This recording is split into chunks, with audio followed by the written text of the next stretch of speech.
Hey everyone, I am back with a new recent. Hey everyone, I am back with a new recent reads video.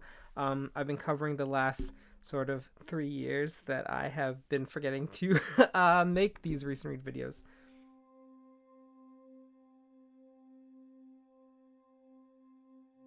First book that I have to talk about is called "The Sea Is My Brother" by Jack Kerouac. And I didn't like this book. I really liked Jack Kerouac. In high school, I read On the Road, and I thought it was incredible. And I know, like, Jack Kerouac is kind of the stereotypical thing for teenage boys to like, but he's an incredible writer, and he creates such a vivid story. And also, his writing style is so strange. For those who don't know, Kerouac was part of the Beat Generation. So I think it was the 60s when a whole bunch of authors and writers were kind of expressing themselves and exploring their sexuality and were like vagabonds traveling around and writing. And Kerouac was one of them, and probably one of the most famous, I would say, of them. And his writing style is just very kind of honest and open. It's not flashy, it's not elaborate or anything, but it's really good. As for The Sea Is My Brother, I didn't enjoy it at all. I think I even gave it 1.5 stars or something. Let me see. Yeah, I thought it was boring. I thought it was really dull. There wasn't really any action that went on in it. It was just kind of this short story about this seaman, and he he just doesn't really do much. I don't really get it. I don't know. It's also been a long time since I've read this, so I don't really know. I just didn't enjoy it. The next book, however, I did enjoy, and it was The Legend of Sheba by Tosca, and it kind of fleshes out the character of the Queen of Sheba, who is kind of a biblical well, not really a biblical figure, but she's tied to King Solomon, who is a biblical figure. King Solomon? Yeah, King Solomon. For those who don't really know the biblical side, Solomon was well regarded in the Middle East at the time of his reign over Israel, and he would exchange letters with the Queen of Sheba, and she even came to visit him in Israel, which was something that didn't happen very regularly back then. Usually monarchs would kind of stay to their own kingdoms and their own cities. So it was a big deal to have her travel all the way from Sheba, wherever that was, to Israel.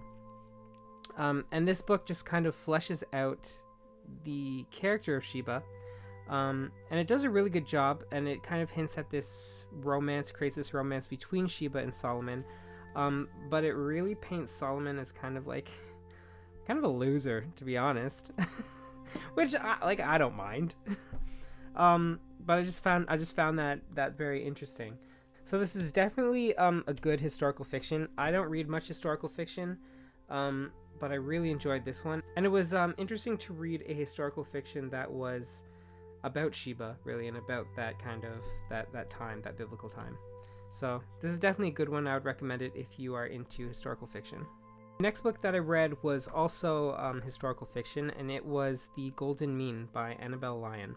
And let me tell you, this book is one of my favorite books. I could not put it down. I didn't want it to end. I've been meaning to read it again. I have so many books that I want to get through. This kind of tells the story of Aristotle, the philosopher, who was brought in to teach Alexander, Alexander the Great, the guy who spread Greek culture across the whole world, and who was pretty gay with his fashion. I'm just gonna throw that out there. I thought it would be gayer, if I can say that, but it's more about kind of Aristotle and his relationship with Alexander, and as a mentor and a tutor, and it's so beautifully written. The prose in this is incredible. Annabel Lyon is such an incredible author, and I'm not sure if this was her first book or what. yeah, this was her first book, and it's incredible. I definitely recommend this. One of the best books that I've ever read. The next book that I read was We Have Always Lived in the Castle by Shirley Jackson.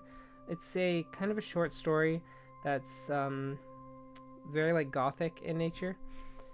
Shirley Jackson was a very famous gothic writer, and I enjoyed this book.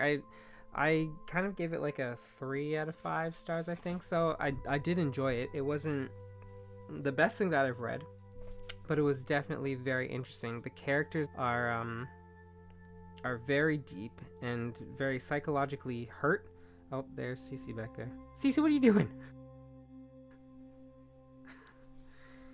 And really, this is a good book to read for characters. So it kind of tells the story of this family who, oh, it's been a while since I've read this.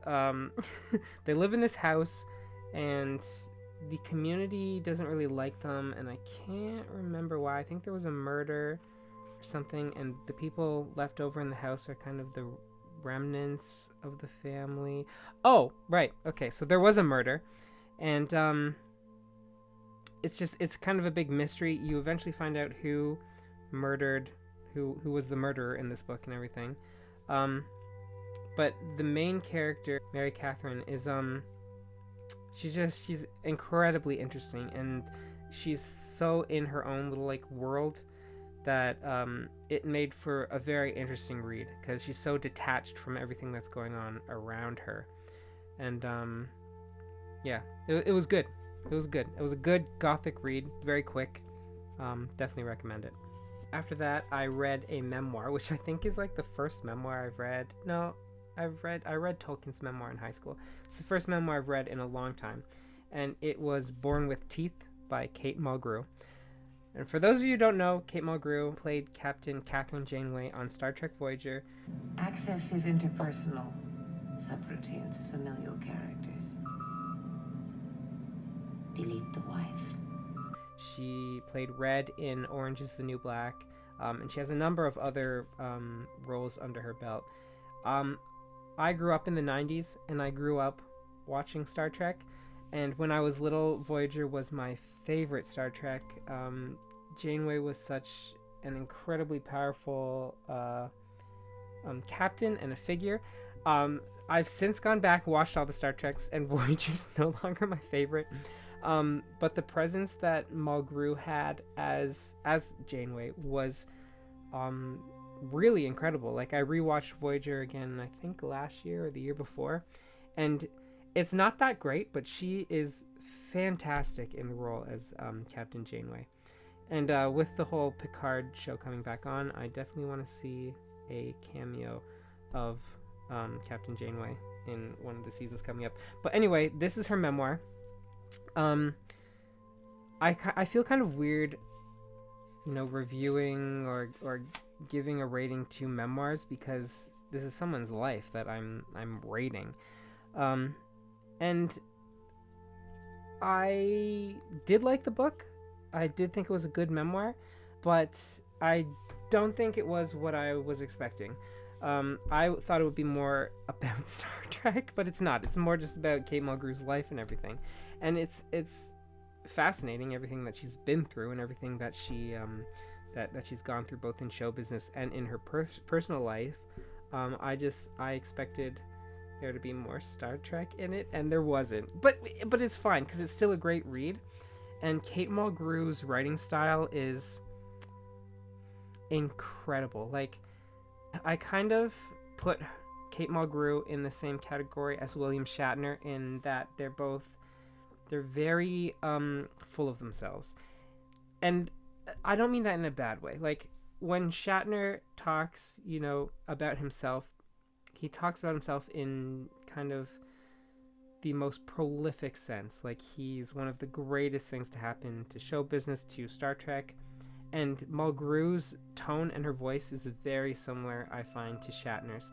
And it made for an incredible read. She's well read. She has an incredible vocabulary, and the prose and her writing is just almost very like, I don't know how to put it. Like, oh, it's theatrical. That's the word that I'm looking for. Very theatrical, and just the writing style is theatrical and over the top, and it's very good. It's a very interesting read just for the writing alone. Yeah, so I would recommend that, especially if you are a Star Trek fan. That's it for this video. Hopefully you enjoyed that. It's been a while since I've read any of those books, so honestly this review was kind of terrible.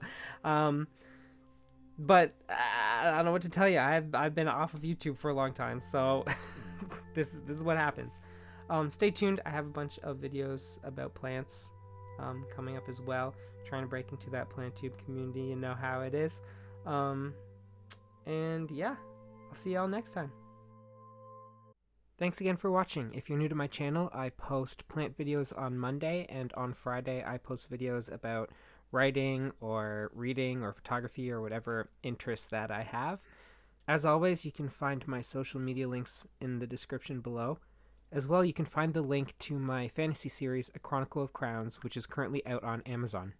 Thanks again. Bye!